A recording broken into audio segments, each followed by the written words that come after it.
É isso, o inquérito que foi divulgado pelo presidente Bolsonaro, pelo senhor, inclusive, em entrevista aqui ao programa, não era sigiloso. É isso, deputado? Não era, Vitor. Vocês vão se lembrar que naquele dia na live, antes de entrar no mérito do inquérito do ataque hacker que ocorreu nos sistemas eleitorais em 2018, eu fiz questão de dizer que havia recebido aquele inquérito de forma legal. E eu trouxe aqui mais uma vez todos os documentos. Veja, no dia 16 de junho de 2021, durante, portanto, a minha relatoria na comissão especial, nós aprovamos, por unanimidade de todos os membros da comissão especial, um pedido ao ministro da Justiça para que nos fornecesse cópias de todos os inquéritos existentes no Brasil todo que apurassem invasão nos sistemas eleitorais. No dia 14 de julho, portanto, aproximadamente um mês depois, no dia 14 de julho, eu reiterei esse pedido diretamente ao superintendente da Polícia Federal do Distrito Federal. Nesse requerimento, eu sou muito claro, eu digo o seguinte, abre aspas, eu peço o acesso capa a capa aos autos do inquérito 1361 de 2018 para subsidiar os debates na comissão. Alternativamente, caso o franqueamento de amplo acesso ao teor do inquérito em questão prejudique os andamentos das investigações, requer-se a concessão parcial de cópias, devendo ser excluída a parte de diligências ainda não cumpridas. Ou seja, pediu o inquérito na íntegra, se ocasionasse qualquer prejuízo nas investigações, a parte que não estivesse em sigilo. No dia 23 de julho, portanto, o delegado responde oficialmente no e-mail da Câmara com a cópia integral do inquérito. Diz ele, encaminha a Vossa Excelência a cópia integral dos autos do inquérito policial 1361 de 2018. Ela não era a delegada originalmente que investigava, que estava atrás dessa informação sobre o ataque hacker, né?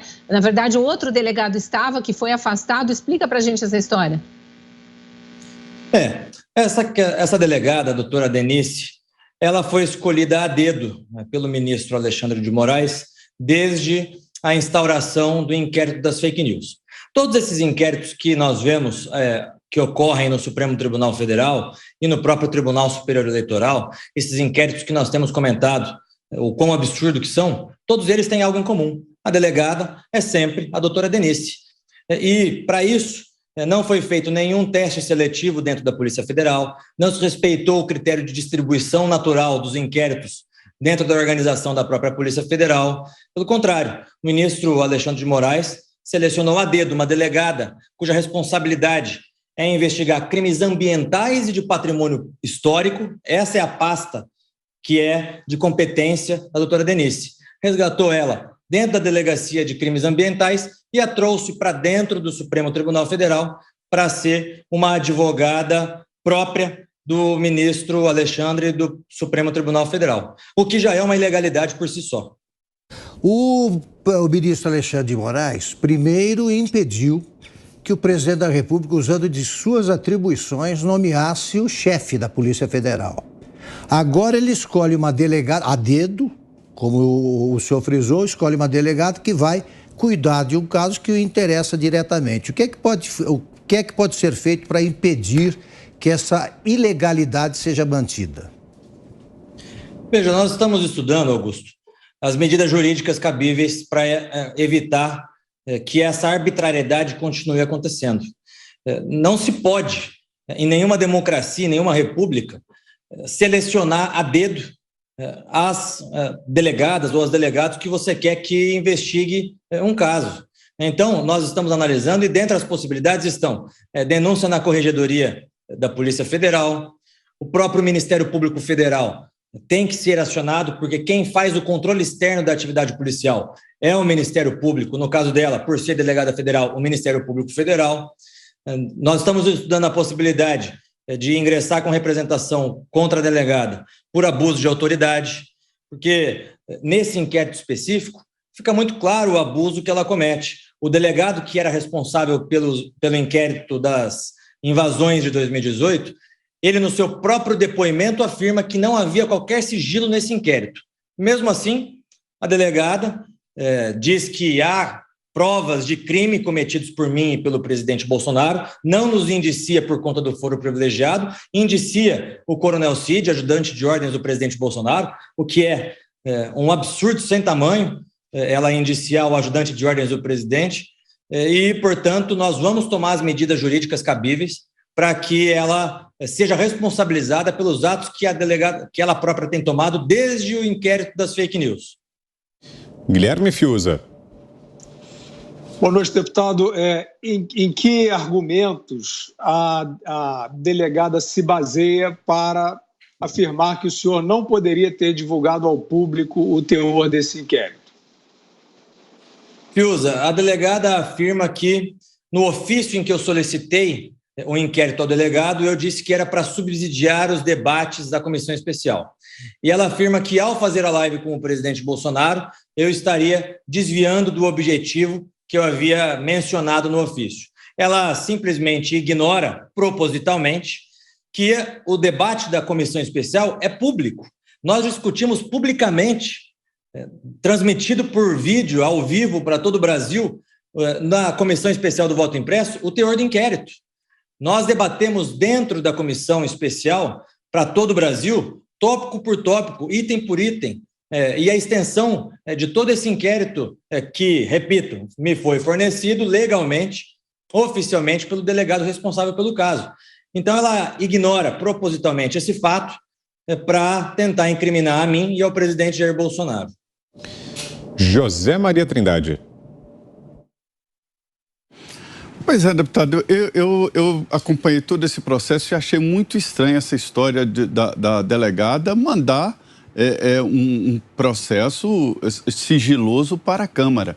Porque se fosse uma CPI tem o poder de transferência de sigilo, não é nem abertura, né, de sigilo, mas a transferência. As comissões da Câmara dos Deputados e do Senado Federal não têm essa competência de abrir sigilo e nem fazer uma investigação com poderes de judiciário. Ou um juiz tem condições de quebrar sigilo. Então, assim, ou ela foi desavisada, e houve mesmo esse debate, eu me lembro, esse processo sendo debatido no plenário da CPI. E agora, quer dizer, porque a situação pesa para o presidente Jair Bolsonaro com o inquérito, ela disse que os senhores utilizaram, né, a função para obter o documento. Mas isso não é verdade. O senhor não poderia, mesmo se quisesse, quebrar um sigilo de nada, nem sigilo fiscal, nem telefônico, nem de um processo. Afinal, esse processo era ou não era sigiloso na Polícia Federal?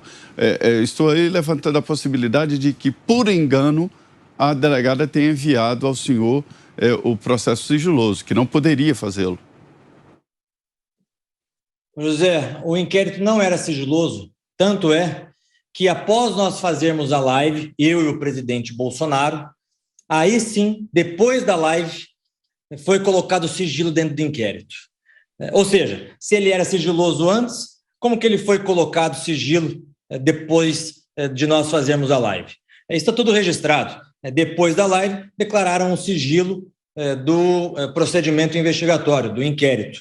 Ou seja, de fato não tinha qualquer sigilo. O próprio delegado responsável pelo caso, em seu depoimento à delegada Denise, ele afirma que não havia sigilo, que não havia qualquer categorização do inquérito como sigiloso dentro dos sistemas da Polícia Federal. Agora, um ponto importante a ser dito é que mesmo que houvesse sigilo, o dever de preservação do sigilo é do delegado responsável pelo caso. Ele que, segundo o Código de Processo Penal, tem o dever de resguardar o sigilo, caso haja, dos inquéritos que estão sob sua responsabilidade. Então, estão tentando colocar em mim e no presidente Bolsonaro o crime de violação de dever funcional, como se nós tivéssemos o dever de preservar o sigilo, repito, que não existe, mas caso houvesse sigilo, que nós que tínhamos o dever de preservação desse sigilo. Errado, equivocado. O dever é do delegado. E outra, eu digo mais, não só não era o meu dever, como eu entendo que é o meu dever como parlamentar ter divulgado o inquérito. Os fatos são gravíssimos. O próprio TSE, dentro daquele inquérito, afirma que houve invasão, que não se sabe qual que é a extensão dessa invasão, e quando o delegado questiona e pede os logs que poderiam responder a esse questionamento, qual o impacto disso e se teve impacto nas eleições, o TSE simplesmente responde que uma empresa terceirizada apagou os logs e o TSE não tinha backup algum. Então, esses são os verdadeiros questionamentos que simplesmente a delegada quer fazer uma cortina de fumaça, porque a Polícia Federal e o TSE não conseguiram sequer achar os responsáveis pelas invasões. Deputado, e como nós destacamos aqui na abertura, o senhor foi relator da PEC na Câmara dos Deputados, a PEC que tentava a implementação do voto impresso auditável. Ela acabou não sendo aprovada e tudo indica a eleição desse ano, então, será feita nos mesmos moldes como foram feitas as últimas votações, né? Sem nenhuma mudança no processo, sem nenhuma novidade. O senhor está convencido da segurança do processo eleitoral que será realizado esse ano, deputado? Não. Vitor, quem afirma que o nosso sistema eleitoral é vulnerável e ultrapassado, não sou eu, não é o presidente Bolsonaro, é a ciência. A mesma ciência que nós ouvimos tanto falar agora na pandemia. Os especialistas em computação, quem estuda e acompanha o processo eleitoral no nosso país desde a implementação das urnas eletrônicas em 94, afirma categoricamente que o nosso sistema ele é vulnerável, ele pode ser invadido, como já foi invadido, e ele é, acima de tudo, ultrapassado. Eu relembro aqui que apenas o Brasil, Bangladesh e Butão que utilizam as urnas de primeira geração como as nossas. Hoje mesmo o ministro Barroso elogiou as eleições de Portugal, disse nas suas redes sociais que não houve questionamento do resultado, ele só esqueceu de dizer que as eleições em Portugal são feitas com cédula de papel preenchidas à caneta por cada um dos eleitores.